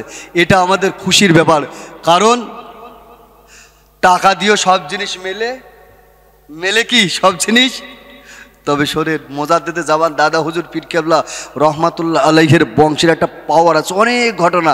তো যাই হোক, কেতাবটার নাম হচ্ছে হায়াতে আহমাদুল্লাহ। অল্প সীমিত পয়সা ফুরবা শরীফ যাবেন কিনবেন, শুধু মোজাদ্দেদে জামান দাদা হুজুর পীর কেবলা রহমাতুল্লাহ আলাইহির আলোচনাটা দেখবেন, কি তাদের পাওয়ার আমার আল্লাহ দিয়েছেন। তো যাই হোক, হুজুর এসেছেন, আসবে। তাহলে নবী সুলাইমান শুধু বলার উদ্দেশ্যে মুসলমান জলসা দিতে হবে, পরিবর্তন হতে হবে। এখান থেকে ঢুকালাম আর এখান থেকে বার করে দেবো, জলসা দিয়ে কোনো লাভ হবে? দাদু আর নাতি জলসা শুনতে এসছে, দাদু আর নাতি জলসা শুনতে এসছে। হুজুর জলসা করতে করতে বলছে কাঁচা মারা হারাম, যারা কাঁচা মারা কুকুরের গু খাওয়া দুটো সমান। এখন বলেছে, এখন দাদু বলছে জীবনে কাঁচা মারবো না, নাতি বলছে জীবনে মারবো না। হুজুর বলেছে এখন দুজনে হেঁটে হেঁটে যাচ্ছে, রাস্তায় খাল পড়েছে, পানি হচ্ছে, খাল পড়েছে, ড্রেন পার হতে হবে। এখন দাদু কি করেছে, ভালো করে হ্যাঁকাতে কাঁচা মেরে, হ্যাঁকাতে কাঁচা বোঝে, অনেক লোক আছে এরকম পাক দেয়, দড়িয়ে এরকম পাক দিয়ে পা ফাঁকা করে মারে না, শুধু কাঠটাতে কাঁচাচ্ছে, শুধু কাঠ। হে মাল এরকম পাক দিয়ে ও পারে কে দাঁড়িয়ে হাত নাতিয়ে পারে দাঁড়িয়ে রে, সুট যাবে ভিজে যাবে, বলছে কচি আয় আয় আয়, বলছে সব ভিজে যাবে। তাহলে আমার ভিজে নে, বলছে হুজুর আমি আব্বু দাদুর নামছি, পানি বেশি ভিজে যাবে, দট বোকা আমি তো পারিস। তাহলে কি গের পারিস? তাহলে বলে আমি হ্যাঁকাতে কাঁচা মেরিস, তুই শুট খোল। তাহলে কেন? হুজুর বলেছে কাঁচা মারা হারাম, তাহলে দট যেখানে জল সে সেখানে রেখে দিয়েছি, আমি কাজ করলেইস নাকি? যেখানে শুনেছে সেখানে রেখে দে, ওই জায়গা থাক, কাঁচা মেরে চলে আয়। এরকম হলে কি হবে? ভাবো যে আমার ভাইয়েরা, নবী সুলাইমান আলাইহিস সালাতু ওয়াস সালাম আসিব এমনে বড় খিয়াকে ডাকলেন, তুমি ইমানদার, তোমাকে আমার বড় পছন্দ, তুমি আজ থেকে আমার বডিগার্ড থাকবে। বলছে হ্যাঁ, বডিগার্ড হিসেবে থাকে। নবী সুলাইমান আলাইহিস সালাতু ওয়াস সালাম রাস্তার ধারে বসে রয়েছে, কিন্তু যখন বিবাহ হয়নি, নবী সুলাইমানের বিবাহ হয়নি। আপনাদের মসজিদের ইমাম সাহেব যদি আইবুড়ো হয়, বিয়ে যদি না হয়, অনেক মুসল্লি আছে গুতুগুতি করবে। বলছে এই আইবুড়ো ছেলে ইমাম কোথায় কি করবেন তা ঠিক নেই, শিকির বেঁধে বলবে না হ্যাঁ বলবে না। বলছে আইবুড়ো ছেলের পিছনে, কেউ বলবে আইবুড়ো ছেলের পিছনে নামাজ হয় না, কেউ বলবে বিভিন্ন রকম ফতোয়া লাগাবে, হুজুর তাড়াতাড়ি বিয়ে ভর্তি হবে। ভাবো যে আমার ভাইয়েরা, রাজ দরবারে নবী সুলাইমান আলাইহিস সালাতু ওয়াস সালাম চুক্তি করে বসে রয়েছে। ওনার ভক্তরা উম্মতরা ডেকে বললেন, হুজুর আপনি কি বিবাহ করবেন না? আপনি কি আমাদের এইভাবে নেতা হয়ে থাকবেন? আপনি বিবাহ করবেন না? অহংকার করলে কি বাস পড়ে থাকেন? যারা অহংকার করেছে তাদের 12টা বেজে গেছে। এই সময়তে নবী সুলাইমান ডেকে বললেন, শোনো, আমি যেমন একজন নবী, আল্লাহ পাকের পয়গম্বর, আমি তোমাদেরকে জানিয়ে দিলাম, সুন্দরী একটা সুন্দর মেয়েকে দেখো, আমি সেই মেয়েকে বিবাহ করব। অলিতে গলিতে খবর ছড়িয়ে গেল নবী সুলাইমান বিবাহ করতে যাচ্ছে। কিন্তু এই জামানায় একজন বড় গরিব, অসহায় গরিবের একটা মেয়ে, ওই মেয়েটা ছিল আল্লাহওয়ালা মানুষ, ওই মেয়েটা ছিল নামাজি, ওই মেয়েটা বড় ইমানদার। ওই মেয়েটা ঘরের ভিতরে চিঠি লিখেছে, ওই চিঠিটা কাউকে জানায়নি, ওই চিঠিটা রাজদরবারে পাঠিয়ে দিয়েছে নবী সুলাইমানের কাছে। ও নবী সুলাইমান, আমার বাবা বড় গরিব, আমি বড় অসহায়, আমি এখন তোমার কাছে চিঠি পাঠিয়েছি, আমি তোমাকে বড় ভালোবাসি, মহব্বত করি, তুমি আমাকে বিবাহ করে নাও, আমি একজন ইমানদার। চিঠিটা রাজদরবারে যখন গিয়েছে, ওই চিঠিটা পড়ে দেখা যায় একজন গরিবের মেয়ে, জেলের মেয়ে চিঠি লিখে দিয়েছে। ভাবো যে আমার ভাইয়েরা, রাজদরবারে মুরব্বীরা দাঁড়িয়ে বলেছিলেন, নবী সুলাইমান আমাদের মান সম্মানটা চলে যাবে, তুমি যে কাজটা করেছো আমাদের ইজ্জত থাকবে না। বলে কেন? তাহলে তুমি একজন নবী আর তামাম পৃথিবীর বাদশাহ, আর তুমি বিবাহ করবে, আর এই জামানায় ফকিরের মেয়ে তোমাকে বিবাহ করবে, তার এত বড় সাহস কে দিয়েছে? তোমাকে চিঠি লেখা, তোমাকে বিবাহ করার পারমিশন তাকে কে দিয়েছে? যাই না বলেছে নবী সুলাইমান বিরাট রাগা রেগে গিয়েছে। উনি ওনার লোকজনদেরকে ডেকে বলল, ওই মেয়েকে অ্যারেস্ট করে আমার জেলখানায় ঢোকাও, ওর আব্বা আমাকে ঢুকিয়ে দাও, ওর বিয়ে করার স্বাদ আমি মিটাবো। ও কি জানে না আমি যেমন সেই রকম মেয়ের দরকার, আমি যেমন সেরকম হতে। ফকিরের মেয়ের এত বড় সাহস, খুদ খেয়ে খেয়ে প্লেন চাপা শখ করবে? হবে না। আমাদের সমাজে দেখবেন ছেলে আর মেয়ে ভালোবাসা করেছে, খবর এসে ভালোবাসা করেছে, ছেলে খুব বড় লোকের ছেলে, তো বাপ বলছে কার সাথে ভালোবাসা করছি, তাহলে কেন আমাদের গ্রাম সে যে ইজ্জত ভ্যান চালায়, ইঞ্জিন ভ্যান, সেই ইঞ্জিন ভ্যানের ওলার মেয়ের সাথে, তাহলে তুই যদি বিয়ে করতো তেজ্যপুত্র করবো, তুই দেখে দেখে দেখে তুই ভ্যান ওলা ধরেছিস, এ ভ্যান চালায়। আর যদি বলে আব্বা আমি আমাদের গ্রামের প্রধানের মেয়ের সাথে ভালোবাসা করেছি, তখন বাপ তখন বলছে যাও, ছেলে কিন্তু ছক্কা মেরেছে, ছেলে কিন্তু বাজারে দুটো তিনটে দোকান পাবে, ছক্কা মেরেছে। তবে গরিব হলে মেনে নিতে চায় না, ধনী হলে সবাই মেনে নেয়। নবী সুলাইমান অ্যারেস্ট করেছে, কিন্তু এই যে অহংকার করেছে যে আমি নবী, আমি পৃথিবীর বাদশাহ, আর আমার কাছে চিঠি পিটিয়েছে, এত বড় পাওয়ার, শুধু এই অহংকারের কথা বলেছে, একজন নবী অহংকারের কথা বলেছে, সেই অহংকারের কথাটা ইন্নাল্লাহা লা ইউহিব্বু মান কানা মুখতালান ফাকুরা, আল্লাহর কাছে পছন্দ হলো না। আল্লাহ বলছে দেখো তুমি অহংকার কারণে আমি, তুমি নবী হও, ওলি হও, পীর হও, আলেম হও, যেই কোয়ালিটি হোক না কেন, যে অহংকার করবে সে ধূলিসাৎ হবে। তুমি অহংকার করে তোমার ব্যবস্থা করবো আমি। বাবা যে আমার ভাইয়েরা, নবী সুলাইমান আসিফ এমনি বরকিয়া ডাকলেন, ওরে আসিফ তুমি এসো, আমার এইবার বাথরুম লেগেছে, বাথরুমে যাব, আমি হাজতে পুরানো করতে যাব, তুমি এসো। জেনিকে সাথে করে নিয়েছে, বাথরুমের দরজার পাশে দাঁড়িয়েছে, জেনকে দাঁড়িয়ে বলছে তুমি সামনের দিকে তাকাও, আমার আংটিটা তোমার হাতে দিয়ে দিলাম, তুমি আংটিটা ধরে রেখে দাও, আমি বাথরুমে যাব, বাথরুম থেকে বারো হব, যতক্ষণ পর্যন্ত বাথরুম থেকে না বারো হব ততক্ষণ পর্যন্ত তুমি আমার দিকে তাকাবে না। এই না বলে বাথরুমের ভিতরে ঢুকেছে, আসিফ ইবনে বরকিয়ার হাতের আংটি রয়েছে, কিন্তু দেখা যায় আমি বলেছি জেন হলো তিন কোয়ালিটির, এক নম্বর জেন হলো ইমানদার, আর এক নম্বর জেন হলো বদমাইশ। একজন বদমাইশ দুষ্টু জেন, শয়তান জেন, যার নাম হলো সাকরার। এই সাকরার জেনটা আসলেন নবী সুলাইমানের মতো ড্রেস করেছে, ওই রকম সাজে সাজ্জিত হয়ে আস্তে আস্তে করে দুষ্টু লোকের মিষ্টি হাসি, আস্তে আস্তে করে সে সালাম দিয়েছে। সালাম দেওয়ার পরে বললেন আসিফ ইবনে বরকিয়া আমি যখন তোমাকে সালাম দিয়েছি তবে তুমি শুনে রেখে দাও, এই যে তোমার হাতে আংটিটা রয়েছে, আংটিটা আমাকে দিয়ে দাও এই মুহূর্তে, এবার আমি রাজদরবারে যাব। আসিফ ইবনে বরকিয়া ওদিকে তাকায়, আর ওদিকে তাকাবার পরে দেখে আমাদের নবী সুলাইমান তিনি আমার কাছে এসে দাঁড়িয়ে গিয়েছে, আমার কাছে সে দাঁড়িয়েছে। তাহলে ইনি হচ্ছে কে? আমাদের নবী, কিন্তু হাকিকাতে কোনি নবী? উনি তো সে বদমাইশ জেন সাকরার। কে? সাকরার জেন, কিন্তু ড্রেস পরেছে কার মতো? নবী সুলাইমানের মতো। ইয়েস, কোনো সমস্যা নেই, কোনো অসুবিধা নেই, হাতের আংটিটা খুলে নবী বলে দিয়েছে। আচ্ছা জেন যদি শয়তান জেন যদি বাদশা হয়, গন্ডগোল হবে না? হবে না? হ্যাঁ, বিরাট বাঁধবে, বাঁধবে না? তেল ছিল 100 হয়ে গেছে 250, আলু ছিল 50 হয়ে গেছে 70, পেঁয়াজের আবার চর্বি হচ্ছে বলে 60-30। মানে বাদশাহ যদি বদমাইশ হয় সব বাঁধবে, তোমার ওনার ভক্তরা সব পাগল হয়ে যাবে। আর আংটিটা নিয়ে এসছে যারা সিংহাসনে বসেছে, কে? জেন শয়তান। আর ওটি বলছে জানিস তাহলে কি? তাহলে এই মুহূর্তে আমার কাছে খবর এসছে আমার এলাকায় নাকি একজন নকল সুলাইমান বার হয়েছে। কি বার হয়ে? নকল সুলাইমান। ও ধরে লেসতে হবে, ও ধরে লেসতে হবে, গদি বাঁচাবার জন্য বলছে ধরে লাই।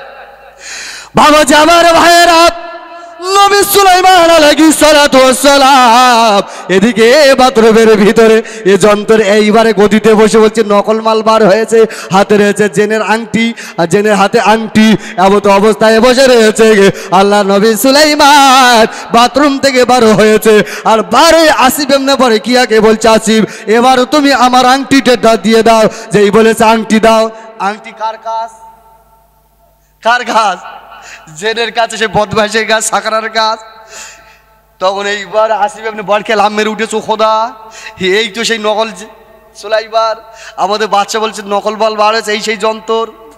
ছোটে ছোটে গিয়ে সাকরারে ডেকে বললেন নবী আপনি যে ইতিপূর্বে যে খবরটা দিয়েছেন আমাদের এলাকায় নকল সুলাইমান বার হয়েছে, এই দেখো আমাদের নকল সুলাইমান, তিনি এসে বলছে আংটি দাও, যেই বলেছে বলছে মালে ধরে নিয়ে আসো, এই স্টেজে ধরা হলো, সবাই বলে মাত্র নবী বলার সাথে মেটাবো, এত মারে আল্লাহর নবী সুলাইমান আলাইহিস সালাতু ওয়াস সালাম তার দেহটা রক্তে ভেসে যায়, চেহারাটা বিক্ষুণ্ণ হয়ে গেল। এইবার নবী সুলাইমান আলাইহিস সালাতু ওয়াস সালামের দেহ মোবারকটা ঘাড়ে করে নিয়ে রাস্তা দিয়ে গিয়ে নদীর কিনারায় ফেলে দিয়েছে, তাকে নবী বলা সাথে তাকে মিটিয়ে দেব। এইবার নদীর কিনারায় ফেলে দিয়ে চলে এসেছে। এদিকে বাদশা বিরাট কায়দায় বাদশা চলে দেশ চালাচ্ছে সাকরাতের। এইবারে ওই নদীর কিনারায় নবী সুলাইমান আলাইহিস সালাতু ওয়াস সালাম চুক্তি করে রয়েছে, দেহটা পড়ে রয়েছে, রক্তে ভেসে গিয়েছে। কিন্তু সেই এলাকার যে সব থেকে গরিব, যার মেয়ে বলেছিল আমাকে বিবাহ করেন, তিনি হলেন জাতীয় একজন জেলে, ঘাড়ে নিয়েছে খেবলা জাল, কোমরে নিয়েছে গামছা বাঁধা। এই গামছা নিয়ে এইবারে নদীর কিনারা ধরে মাছ ধরতে যাবে, কিন্তু নদীর কিনারা ধরে যেতে যেতে দেখে একজন মানুষ বাচ্চা ছেলে পড়ে রয়েছে, চেহারাটা লাল বন্ধের হয়ে গেল। আরে এত সুন্দর চেহারা, এত সুন্দর নাক নকশা, কেন এমন করে পড়ে রয়েছে? তাই তো তুলে নদীর পানি মাথায় দেয়, দেহ রক্ত গলে মুছিয়ে দেয়। আল্লাহর নবী সুলাইমান আলাইহিস সালাতু ওয়াস সালামের হুঁশ যখন ফিরে এসেছি, জেলে ডেকে বলেছিলেন বাবা তোমার নামটা কি বলো, তোমার পরিচয়টা কি বলো? ওই সময় নবী সুলাইমান ভেবেছে এখন এই ব্যক্তিটা মাথায় পানি দিয়েছে, খাবারের ব্যবস্থা করেছে, আমি যদি বলি সুলাইমান, আমার নাম যদি বলি সুলাইমান, তাহলে জেলেও চালাবে, জেলেও কেন? ওদিক তো বাচ্চা বলেছে নকল মাল বার হয়েছে, তাহলে ওখানে মার খেয়ে এসে পড়েছে এখানে, আবার ফের যদি বলে আমি, তাহলে জেলে আর বাড়লে যাবে, ও ফের কষবে। ও তখন বলছে দেখেন আমি খুব মুসিবতে রয়েছি, শরীর খুব খারাপ, কি করবো পরে বলবো। বলছে হারে দেখো ইমানদারের চেহারা দেখলে বোঝা যাবে না। মোজাদ্দেদে জামান দাদা হুজুর পীর কেবলা রহমাতুল্লাহ আলাইহির ছেলে পীর কালিমুল্লাহ সিদ্দিক হুজুরের কথা বলছি। হুজুর এসছেন, পীর কালিমুল্লাহ সিদ্দিক হুজুরের একটা মাতশার এসে 1260 আমডাঙ্গা। আমি 4 বছর ওই জলসাটা আসি, দিনের বিরাট বড় জলসা। আমার যে ভাইজান এসছেন, হুজুর এসছেন, উনি আমার পরেই থাকে। তো যাই হোক, ওনার কথা বলছি। আমি আবার একদম প্রবীণ বুড়ো বয়স্ক ব্যক্তির মুক্তি শোনা সাম্মাদ আলী খা, তিনি ইন্তেকাল করেছেন। বলে এক সময় হুজুরের কাছে গিয়েছি, আমরা বসে আছি অনেক ব্যক্তি, আর আবার থেকে একটা ব্যক্তি টাকা এনেছে, এনে হুজুরের হাতে হাত দিয়ে মোসাফা করেছেন, মোসাফা করে টাকাটা দিয়ে চলে গিয়েছে। কিছুক্ষণ পরে হুজুর বলছে বাবা ওই মানুষটা ডাকো তো, ওই মানুষটা ডাকো। এমন এসে ওই টাকার ভিতরে হাত ঢুকেতে সেই টাকাটা বার করে খেতে বলছে বাবা এরকম ভুল করো না, টাকাটা নিয়ে তুমি চলে যাও। বলে পরে জিজ্ঞাসা করলাম কি ব্যাপার? হুজুর টাকা ফেরত দিলে, সে গরিব মানুষ। বলছে তুমি জানো ওই যে টাকাটা নিয়েছে ওর হারাম উপার্জনের টাকা, সেই টাকাটা আমাকে দিয়েছে, তাই আমি ওই টাকা নিয়ে আমি ভক্ষণ করবো না, ফিরে দিয়েছে। ওরা কি বলছে সত্যি কথা বলবে, টাকাটা কিসির? তাহলে টাকাটা কিসির মানে একটা গন্ডগোলের টাকা, একটা গন্ডগোলের টাকা। ইমানদার বুঝতে পারবে না। এখন এই জেলে ভালো মানুষ আর ছেলেটাও নবী, কিন্তু হয়তো তথ্য গোপন রেখেছে। কেন এটা স্বাভাবিক, অনেক সময় গোপন রাখতে হয় না।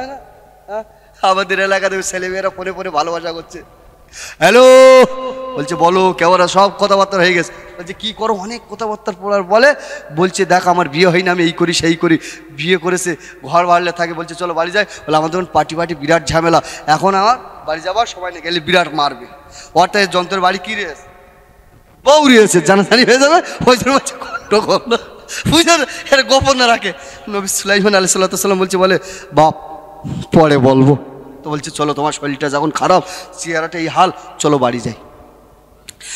বাড়িতে নিয়েছে, কিন্তু কিতাবের ভিতরে কত সুন্দর লেখা, যেদিন থেকে জেলের বাড়িতে নবী সুলাইমান, জেলে বলে ইতিপূর্বে আমার জালে যেমন মাছ হতো তার থেকে বেশি মাছ এই ছেলেটা আমার বাড়িতে আসার কারণে আমার আল্লাহ আমাকে দিয়ে দেন। আটু জোরে বলে দিচ্ছে। কিন্তু এইবার রয়েছে কোথায়? কিতাবের ভিতরে লিখেছে 6 থেকে 1 মাস জেলের বাড়িতে থাকে। কিন্তু নাম পরিচয় করেন, শুধু ভয় হচ্ছে। একবার তো নবী সুলাইমান বলে মার খেয়েছে, ফের এই বাড়িতে আশ্রয় পেয়েছি, বেশ ভালো মন্দ খাওয়া হচ্ছে। এখন ফের যদি বলি, ফের যদি পেটা চালায়, আশ্রয় কোথায় পাবো? নাম গোপদরি। ভাবো যে আমার ভাইয়েরা, এলাকায় যখন ভোট হয় দেখবে, যদি আমি রাজনীতির কথা বলতে আসিনি, কেউ যদি দুর্নীতি করে, গ্রামের মানুষ এক জায়গায় বসে না যে গন্ডগোল হচ্ছে। ভাবো যে আমার ভাইয়েরা, সাকরার জন্য যখন গদিতে বয়েছে, এলাকায় যখন উত্তেজিত ভাব, যে মালের দাম ছিল 100 হয়ে গেছে 250, এমনি ভাবে দেশের ভিতরে যখন গন্ডগোল শুরু হয়েছে, ওই সময়তে দেখা যায় সমস্ত মানুষেরা একত্রিত হয়েছে। আমাদের যিনি বাদশাহ, তার কথাবার্তারা ভালো, কিন্তু এই লোকের কথাবার্তারা ভালো না, এর কথাবার্তারা ভালো না, এর নীতি ভালো না, চালচলন ভালো না। ব্যাপারটা একটু যাচাই করে দেখতে হবে, সত্যিকারে কি ইনি নবী না সত্যিকারে নবী না অন্য কেউ। ভাবো যে আমার ভাইয়েরা, আসিবে মনে পড়ে কি একে টাকা হলো, ওরা আসিবে তুমি তো নবী সুলাইমানের অনেকদিন তে বডিগার্ড হয়েছিল, বলছে হ্যাঁ। তাহলে এখনো তুমি বলো, ওই যিনি রাজত্ব করছে, যিনি বাদশাহ, উনি কি আমাদের নবী? বলছে সেটা তো আমি বলতে পারবো না। বলছে তাহলে তুমি একটুখানি যাচাই করে দেখো। যাই না বলেছেন, সাথে সাথে আসিবে বলে কি আস্তে আস্তে করে স্টেজের কাছে গিয়েছে। জেন জাতি হলো আগুনের তৈরি, আসিফ ইবনে বরকি আগুনের তৈরি, সাকরা হলো আগুনের তৈরি। ও জায়গায় দাঁড়িয়ে দাঁড়িয়ে উনি ওনার নেক নজর দিয়ে দেখে, উনি কিন্তু মানুষ না, উনি হলো জেন। জোরে বলে, ধরা পড়বে না। ইমামে আজম আবু হানিফা হুজুরের দরবারে এক যন্ত্র এসে, কে এসে? যন্ত্র গায়ের কম এসে বলছে, হুজুর একটা কথা বলবো। তাহলে কি? বলে মানুষের পায়খানা টক না মিষ্টি। আচ্ছা, যদি এইরকম আমাদের কাছে কেউ জিজ্ঞাসা করে, একে চলো দাঁত ভেঙে দেবো না? মানুষের পায়খানা টক না মিষ্টি? ইমামে আজম আবু হানিফা বলছে, মানুষের পায়খানা ভিজে পায়খানা মিষ্টি, শুকনো হয়ে গেলে হয় তেতো। বলে হুজুর আপনি চেক করে দেখেছেন? বলছে না, ভিজে পায়খানায় মাছি বসে, শুকনো পায়খানায় মাছি বসে কি? বলে তেতো জিনিসে মাছি বসে না। তা বলছে তাই? তাহলে হ্যাঁ। বলে হুজুর আপনার কাছে আমি একটা বিষয় জানতে এসেছি। তাহলে কি বলো দিন? বলছে জেন যদি আগুনে তৈরি হয়, কাল কিয়ামতের ময়দানে বদমাইশ জেনগুলো আগুনে পোড়ানো হবে, এটা কি সঠিক? বলছে হ্যাঁ। বলছে আর আপনারা বলেন ভাগ্যে নসিবে কপালে যা লেখা আছে তাই হবে, এটা আপনি বলেন? তাহলে হ্যাঁ। তাহলে এটা তো আমি বিশ্বাস করিনি। আর তৃতীয় নম্বর হচ্ছে, হুজুর যে আল্লাহ কেমন, আপনি যে আল্লাহ বলেন, একটু আল্লাহকে আমাকে যদি দেখাতে পারেন, তাহলে আমি কিন্তু কলেমা পড়ে মুসলমান হব। এখন ইমামে আজম আবু হানিফা দেখছে সব উত্তর কিন্তু হাদিস কোরআনতে দেওয়া যায় না। যেমন নূর সেরকম ফেরেশতা হতে হয়। মুসা নবী আলাইহিস সালাম যদি রেগে যেতেন, কেতাবের ভিতর লিখেছে মাথায় পাখড়ি বাঁধা থাকতো, মাথার চুল ভেদ করে পাখড়ি ভেদ করে ঠেলে উঠতো, খাড়া হয়ে যেত, এত রাগী। আজরাইল আলাইহিস সালামকে আল্লাহ ডেকে বলছে, যাও তো মুসার জানটা কবজ করো। মুসা নবী আসে, আজরাইল বলছে আসসালামু আলাইকুম। কেন আজরাইলের তো কোনো টেনশন নেই, ওর কোনো ভয় আছে? আজরাইল কথা শুনলে তো পেশাব পায়খানা করে ফেলে মানুষ। এই যে যাই সালাম দিয়েছে, মুসা নবী বলছে ওয়ালাইকুম আসসালাম। মানান তো আমার ইসমা, কে তুমি? বলছে হাজা মালাকুল মউত। তার মানে? বলছে তোমার জান কবজ করতে এসেছি। যাই বলেছে, এত জোরে বাঁ হাতে চর মেরেছে, একে চরে আজরাইল পাই পাই করে ছুটেছে, ছুটে গাছতলাকে হাঁপাচ্ছে, ডেকে বলছে আল্লাহ আল্লাহ ডেকে বলছে আজরাইল খবর কি? বলে যে যন্ত্রের কাছে পাঠিয়েছে একে চরে আমার চোখ কানা করে দিয়েছে। বলছে তাই? তাহলে হ্যাঁ। তাহলে তুমি একটু ভুল টুল করেছিলে? তো বলে কোনো ভুল না, সেইটা চর মেরেছে। কিছুদিন পরে আল্লাহ ডেকে বলছে আজরাইল যাও তো মুসার জান কবজ করো। আজরাইল বলছে মাথা খারাপ, মেরা বেল তোলায় একবার যায়, বারবার একবার গিয়ে একটা চোখ দিচ্ছে, ফের কি দেবো নাকি? ভাবো যে আমার ভাইয়েরা, চার ইমামের এক ইমাম, ইমামে আজম চুক্তি করে দাঁড়িয়ে রয়েছে, আর এদিকে ইমামে আজম ঘরের ভিতরে গিয়েছে। ওই ব্যক্তি যিনি প্রশ্ন করেছে দাঁড়িয়ে রয়েছে ঘরের ভিতরে, ঠিক ভালো মতো একটা ঢিল জোগাড় করেছে, শুকনো ঢিল হাতে করে নিয়েছে, ওই যন্ত্র দাঁড়িয়ে রয়েছে, আর গা শক্তি ঝেলেছে পাশায়। কোথায়? পাশায়। আষাঢ় খেয়ে পড়েছে, বলে শর্টপাট করছে, ধরে নিয়ে গেছে বাচ্চার কাছে। বলছে কি ব্যাপার? তাহলে চার ইমামের এক ইমাম আজম মেরেছে। বলছে কেন? বলে হুজুর তিনটে বিষয় জানতে গেছিলাম তাই মেরেছে। বলছে যন্ত্রণা ধরে লাই। ইমামে আজম গিয়েছে, বল তুমি ঢিল মারলে কেন? বলছে হুজুর ও তিনটে প্রশ্ন করেছে, সেই তিনটে প্রশ্নর আমি ঢিলে উত্তর দিয়েছি। জোরে বলে সুবহানাল্লাহ। যেমন বলছে তোমার প্রশ্ন কথা তুমি ঢিলে উত্তর বলে, বলছে তা কি করে হয়? ওই সময়তে চার ইমামে এক ইমামে ডেকে বললেন, বাদশা শোনে, প্রথম প্রশ্ন হলো, জেন যদি আগুনের তৈরি হয়, আগুনে কেন পোড়ানো হবে? আর মানুষ কিসের তৈরি বলুন? ও তখন বলছে, মানুষ মাটির তৈরি। খলাকতানে মিন নারি ওয়া খলাকতাহু মিন তিন, আল্লাহ মানুষকে মাটি দিয়ে তৈরি করেছে। বলছে, জেন যদি আগুনের তৈরি হয়, আমি ওর মাটি দিয়ে তৈরি। আল্লাহ যদি মাটি দিয়ে তৈরি করে, আমি মাটি ছুঁড়ে মেরেছি, কেন মাটি লাগবে বলো? মানুষ যদি মাটির তৈরি হয়, আমি তো সেই মাটি ছুঁড়ে মেরেছি, তাহলে লাগবে কেন? বলছে, একটা প্রশ্ন নাই, উত্তর ঠিক হয়েছে। বলছে, তাই? তাহলে বলে, আল্লাহ কেমন একটু দেখাতে হবে। বলছে, হুজুর ও শর্টপাট করছে কেন, জিজ্ঞাসা করুন। বলছে, আপনি মেরেছেন জ্বালা যন্ত্রণা, তাই শর্টপাট করছি। বলে, জ্বালা যন্ত্রণা ভেটিয়ে না, লম্বা না, কালো ফর্সা, আমার একটু দেখান। আচ্ছা, দেখা যায়? হ্যাঁ। বলছে, কি বলছে? বলে, আমি মেরেছি, ফুলেছে, জ্বালা যন্ত্রণা অনুভব করেছে, জ্বালা যন্ত্রণা করছে। ভাবো যে আমার ভাইয়েরা, ও যুবকের জুয়ানেরা, ইমামে আজম আবু হানিফা ডেকে বললেন, বাদশা শোনা রেখে দেন, যেমনকে অনুভব করেছে, জ্বালা যন্ত্রণা অনুভব করেছে, ঠিক তো দুরূপ এই কায়নাতকে যিনি চালাচ্ছেন, এই কায়নাতকে দেখে তোমাকে অনুভব করে নিতে হবে, আল্লাহ বলে একজন রয়েছে। বলছে, দুটো ঠিক আছে, মেনে নিলাম, তাহলে ভাগ্যে নসিবে কপালে কি আছে এটা কি করে বুঝবো? ইমামে আজম আবু হানিফা ডেকে বললেন, শোনো, ওর কপাল আর নসিবে লেখা ছিল, আমার কাছে ঢিল খেয়ে তিনটে জিনিস এসে গেবে। আর জোরে বলে, আচ্ছা, মাল জব্দ হয়েছে না হয়নি? হয় না?